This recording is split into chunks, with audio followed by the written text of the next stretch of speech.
14e débat sur la nature de l'URSS. Premier degré, si un jour je suis en date, je parle de ça parce que je peux en parler 2 heures.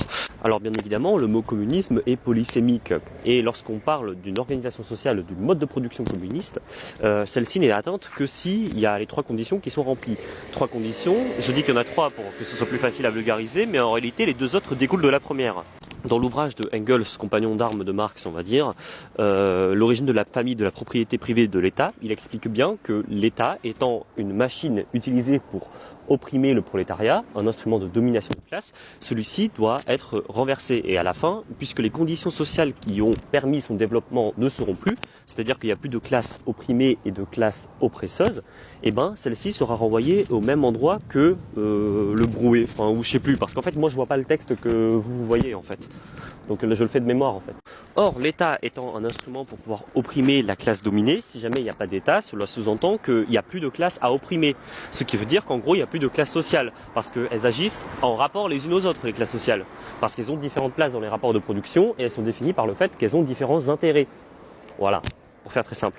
Et enfin, ça veut dire qu'il n'y a plus de production marchande. Marx disait dans le tome 1 du Capital, littéralement le premier paragraphe du tome 1, du chapitre 1, que la société capitaliste se définissait par la production marchande. La société capitaliste est une accumulation de marchandises.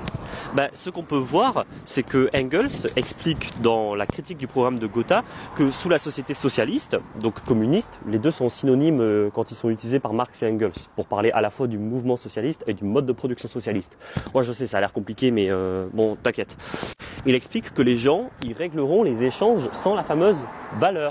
C'est-à-dire que concrètement, le truc qui s'appelle la monnaie n'existera plus. Alors vous allez dire, est-ce que l'URSS était une société sans classe, sans monnaie, sans État ? Visiblement, non pour les 3.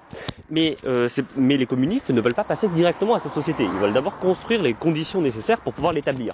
Ça s'appelle la dictature du prolétariat.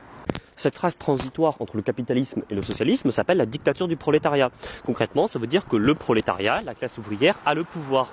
En Union soviétique, la classe ouvrière, aussi incroyable que ça puisse paraître, n'avait pas le pouvoir. Voilà, dinguerie. Donc en fait, c'était pas un État socialiste dans la mesure où ça peut pas exister un État socialiste. C'est un oxymore. Si tu entends socialiste dans le mode de production, c'est impossible qu'un seul État arrive à impliquer les 3 trucs que j'ai dit tout à l'heure. Parce que la production marchande, ça ne s'abolit pas dans un seul pays, pour faire très simplement.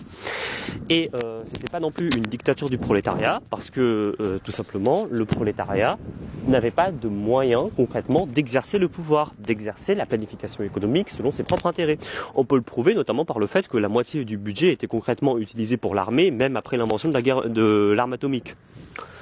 Du coup, genre l'armée qui servait principalement à réprimer les mouvements sociaux dans d'autres pays, genre en Pologne ou en Hongrie. Bref. Voilà, en espérant que ça t'a aidé, cœur.